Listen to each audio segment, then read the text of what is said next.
Hi, and welcome to our training, Easy Video Tools, Do-It-Yourself Equipment, Execution, and Tips. I'm Bortone, your video godfather, and today we are going to look at making video simple. What we're going to talk about is some basic tools and equipment that you need to get started, a few best practices to make sure that you do video right, and we'll also touch upon live video and Facebook Live. So what I typically tell my clients and encourage them with is, what is the shortest distance between you and a finished video? We want to keep it simple. We want to keep it streamlined. We want to find the fastest route between you and your finished, completed video. So a few guidelines to keep that in mind and to help save your sanity include starting where you're at with what you have. So don't procrastinate, don't put it off, don't wait till you have all the right equipment or the perfect scenario. Use your iPhone, your webcam. Just start with where you're at with what you have. If you have Facebook, you can do Facebook Live. Everything that you want to do is to simplify and streamline the process. So whatever you can do to keep things simple and streamlined, that's what you want to do. So don't overthink it. So many people get overwhelmed and stuck in analysis paralysis because they think they can't handle the technology or they think they need a lot of equipment. Actually, low tech is the best tech. And as you can see from this presentation, you don't even necessarily need to be on camera to do a video. A webinar or a training like this using PowerPoint and your voice is also video. So remember to keep it simple, try and stay low tech, and don't overcomplicate things. One of the important things to do when you're doing your video is really to focus on your content. You want to convey your message and your call to action. So rather than getting bogged down in technology and the quality of your video, really focus on your content and the message that you're delivering. And finally, find your video sweet spot. What does that mean? Your video sweet spot is your ideal platform or style. For some people, it's talking head on camera videos, really straightforward. For other folks like me, I prefer to do these off-camera PowerPoint to video videos. So whatever your video sweet spot may be, on camera, off camera, Facebook Live, YouTube, find that video sweet spot, find that ideal platform, and stick with it. That should be your go-to platform.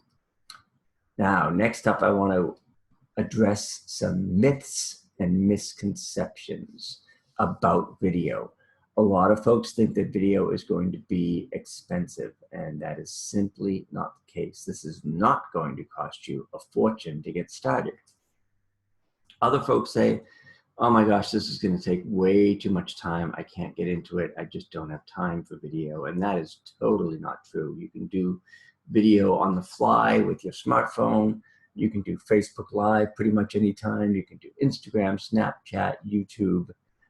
It really doesn't take a lot of time to crank out video. Another common myth is that people think they're gonna look like a fool on camera. And that is not the case. If you are an expert or an author or a speaker or an expert in your niche, you'll be fine. You're not gonna look like an idiot on camera. You just need to get a little experience and a little confidence. Another misconception, I can't handle the technology. It's not that techy. Again, we're trying to keep things simple here. And finally, some people say that video won't be worth the time and effort, and that could not be further from the truth. Video has one of the highest returns on investment and returns on time that you'll ever find. So it is totally worth the time and effort. All you got to do is jump in and start doing it. And the production process is not that difficult. It's not 22 steps to great video. It's 3 or 4 steps. All you got to do is prepare, create your script or outline, shoot your video, and post your video. So don't overcomplicate it. Really, that's all you got to do is prep, script, shoot, and post. It really is that simple. Now let's look at the tools and equipment that you want to use, or at least some suggestions for that, to set up your home or office video studio. Now I know that sounds fancy, but honestly, your video studio could consist of a laptop or even an iPhone. So we're going to take a quick look at some suggested video cameras. We're going to look at audio and microphones. We're going to take a quick look at lighting. We're going to talk about your setting, your platform, your composition of the video, editing, and posting. So that sounds like a lot, but we'll break it down for you step by step, starting with video and cameras. And again, when it comes to video cameras, less is more. I suggest that you use your smartphone. Your iPhone or Android are built for video. The cameras in smartphones now are excellent. So that is probably the easiest way. I often say to folks, your camera is in your pocket. Use the camera that you've got on you. And in most cases, that's going to be your smartphone. In some cases, it may be the webcam on your computer. Also a great way to do video. Don't overcomplicate it. Again, you can use your tablet, you can use your iPad. All of these devices now have excellent video cameras, so use what you've got. If you're looking for a decent webcam, the Logitech HD Pro webcam C920 is only about $50 on Amazon.com. So if you want a new webcam, check out the Logitech HD Pro C920. Let's look at audio and microphones. The microphone that I use is a Snowball, a blue Snowball USB microphone. One step up from that, which you can see in the slide in the lower right-hand corner, is the blue Yeti USB microphone that is about $130. If you want a lavalier microphone, particularly something that you might want to connect to your smartphone, check out the Rode SmartLav Plus lavalier microphone. It's also got an adapter to connect it to a smartphone, and that's under $100. Another low budget lav mic is the Audio-Technica ATR omnidirectional condenser lavalier mic with smartphone adapter, under $30 on Amazon. If you want to go higher end, you can look at the Sennheiser ME2 omnidirectional lavalier EW microphone, and that one's about $130. So there's a lot of choices, but again, you can start simple. Start with the blue Snowball mic, which is what I use, about $60, and that will give you some decent audio. Now let's move on to lighting. For lighting, again, you want to make sure that you are adequately and evenly lit. Oftentimes, natural daylight is more than enough, but if you do want some additional studio lighting, you can check out the Studio FX, look at this long number, H9004SV2, 2400 watt, large photography softbox lighting kit. That'll give you 3 lovely softbox lights, which is what I use, for about $130. A lot of folks will also use a dimmable video light and stand lighting kit. There's one from the company called Neewer, Neewer, and you can look that up on Amazon as well. Some of my clients also use what's called a Diva light or a Diva ring. These can be a little bit more pricey, but a lot of people like these because they're compact, they give off a lot of light. You can use them with your smartphone, as you can see in this example. You can look at the Diva Ring Light Supernova 18-inch dimmable with 6-inch stand, or 6-foot stand, sorry about that, for $279. There's one called the Nangwang 18 inch ring light, dimmable LED. So just look up ring light or diva light in Google or on Amazon, and you'll find some options for that as well. I use softbox lights, which are the image on the far left here, and I find that those are really adequate for providing plenty of light for your videos. As far as your setting or background goes, a lot of folks think, oh my gosh, I need a big elaborate set, and that's really not the case. You do want to have a clean, brand appropriate background when on camera, and most of the time that's a neutral, non-distracting background. You don't want a whole bunch of crazy stuff going on in the background. You don't want the exercise bike and laundry in the background. You just want a neutral, non-distracting background that's evenly and adequately lit. Oftentimes that can be a plain wall or an office, a quiet corner of your home. As long as you've got an area that is not too busy in the background, you should be all set. Now, green screen is more advanced, so we can talk about that at another time. A lot of folks want to get right into green screen, but that involves a little bit more time and effort and editing, and would also suggest that you avoid shooting outdoors unless you are prepared for it, because as soon as you go outside, you open yourself to a host of issues, from noise to harsh sunlight to God knows what else. So avoid shooting outdoors unless you are prepared for it. Another option for your setting or background is simply to buy a backdrop, which you can hang behind you or mount behind you. I have a couple of these backdrops. They're sort of a fabric, very lightweight and very affordable. This one called a Deluda Retro Bookshelf Indoor Studio Photography Background. And they are about $18 on Amazon. They've got all kinds of different backgrounds, whether you want to simulate a brick wall or an office or a bookshelf. There are tons and tons of choices for studio backgrounds. So that may be something that you want to consider. Let's move on to platform, which is really what you use to record your video or how you actually do the recording. Now, again, this is going to come back to what's our low-hanging fruit. You can record direct to Facebook Live. You can record direct to YouTube. You can use your iPhone, your tablet, your desktop, really anything that works for you. There's also third-party tools like QuickTime Movie, Zoom.us, which is what we're using here. With Zoom, you can record yourself on camera, or you can record your screen, or you can go back and forth between you on camera and sharing your screen. Another tool that I like, which is free at the moment, is called Loom. You can find that at useloom.com. I use it for sending out video emails or vmails.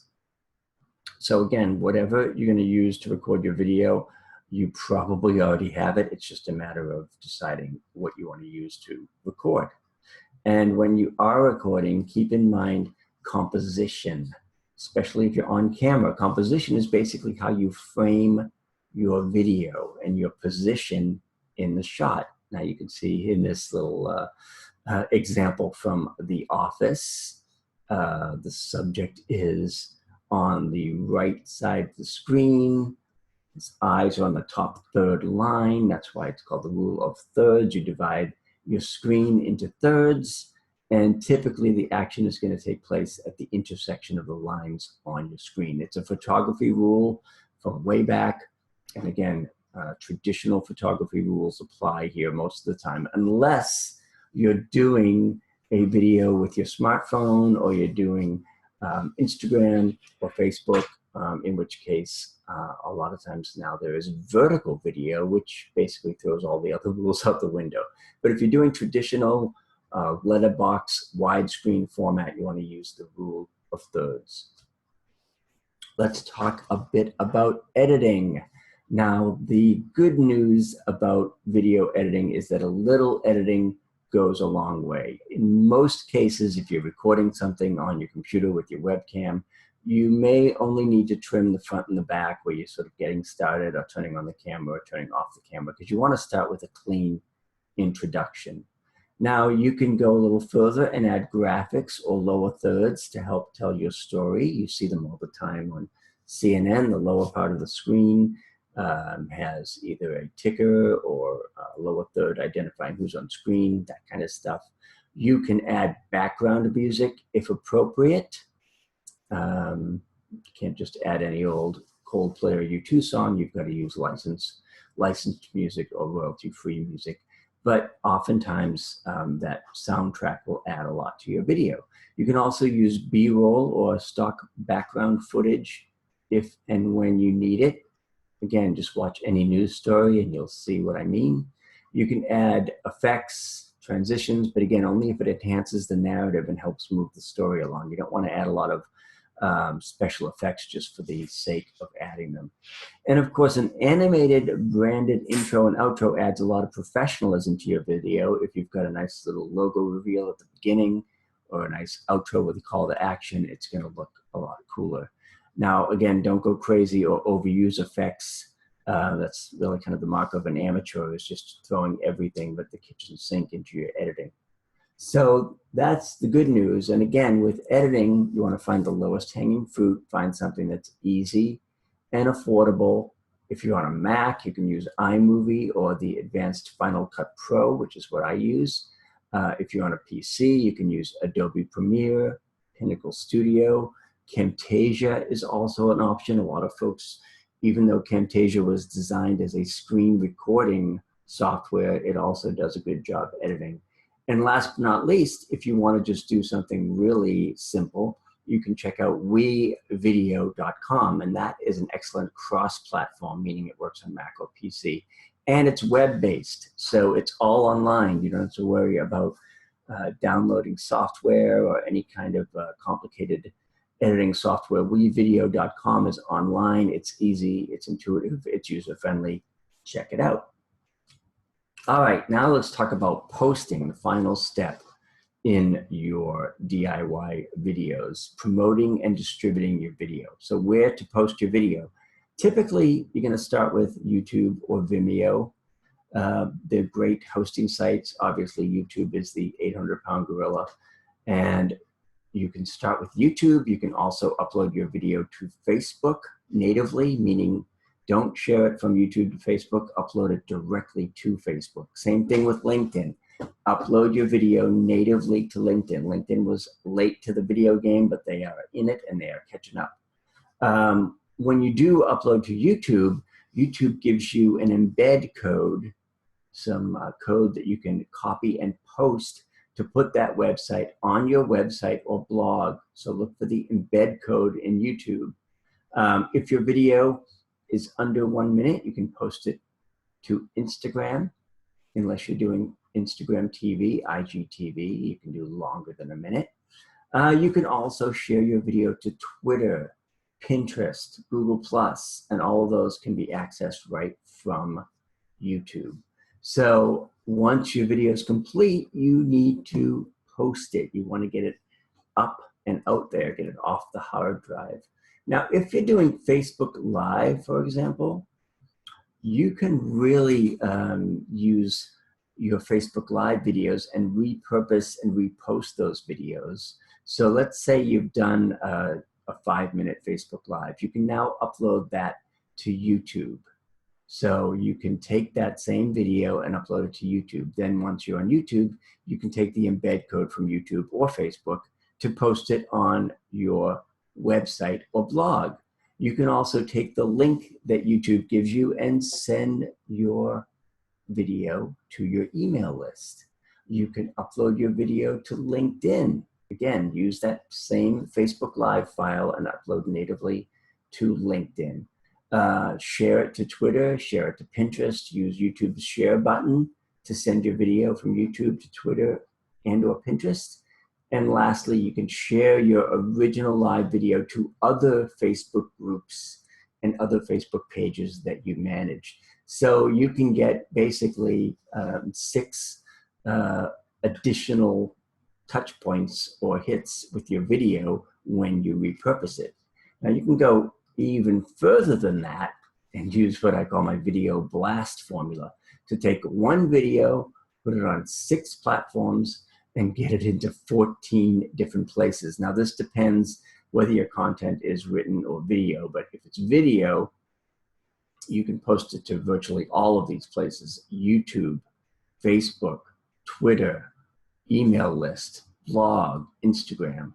So there's a lot of mileage that you can get out of that video, and that's one of the reasons why the ROI on video is so powerful. Repurpose, repurpose, repurpose. All right, now as we come into the home stretch here, I'm going to share 5 of my favorite tools for better video. We're going to look at Loom, Zoom, Soapbox, Adobe Spark, and Ecamm and or BeLive.tv. Let's start with one of my absolute favorites, Loom. I mentioned it earlier. You can find it at useloom.com. And I use it for Vmail or video email. Loom is a free Google Chrome extension that you can download on Chrome and then use it to go on any screen that you happen to be on and pull up Loom at useloom.com and record a message with yourself on screen as a little inlet, as you can see here on this screenshot. So it's a really easy way to record video messages. Again, I use it for video email. And as they say, send a video, not 1,000 words. Oftentimes it's easier and quicker to record a quick video to someone than it is to send an email. So you can do that with Loom. You can record your screen and your camera, only your screen, only your camera, any combination of that. So check out Loom at useloom.com.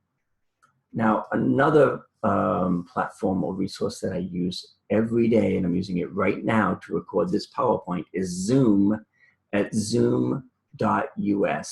Zoom is video conferencing. It's actually free if you keep your video under 40 minutes, and it's very user-friendly, very intuitive, and very flexible. You can have numerous people on screen at the same time. If you're doing video calls or video conferencing, you can use it to record your screen like I'm doing here. You can be on camera. Really flexible, really easy, and really affordable. Again, the basic version is free. You can go up to 40 minutes and have up to 100 participants. And then the pro versions start at just about $15 a month. And they give you a lot more flexibility and a lot more time to do your recordings. So check out Zoom at zoom.us. Next, we have Soapbox, which is a video recording tool created by the folks at Wistia. So you can find Soapbox at soapbox.wistia.com. And again, this is another Chrome extension. It is a simple video creator. Again, you can use it for Vmail. You can start for free or use a pro version for $150 annually. Now, the thing I like about Soapbox and how this differs from Loom is that you can actually add a call to action to your recording. Now, unlike Loom, where you come up as an inset, here you appear on the side of your video. So you can demo or talk about what's on your screen. And then at the end, here you can see in the lower left, you can add a call to action. So I added one here called click here to get started that brings people to my website. All they got to do is click on that and they'll go to my website. So it's a great way to redirect traffic to the site that you want to send traffic to. And that is called Soapbox from the folks at Wistia. Another awesome tool, which is also free, is called Adobe Spark, which you can find at spark.adobe.com. And this is a tremendous way to share simple videos and do video storytelling with your voice and or music. You can start for free. They've got templates that you can use, which make it really easy. You can use your iPhone, you can use your iPad, you can use your desktop. Really free, really flexible way to do video. And as you can see here in this example, I've told a little story with voiceovers. I've got my image there. I've got some text. I've got my voiceover that I record straight. I did this one straight to the iPad. And you can see on the right-hand side where you've got different screen layouts. You've got different templates that you can use, different backgrounds.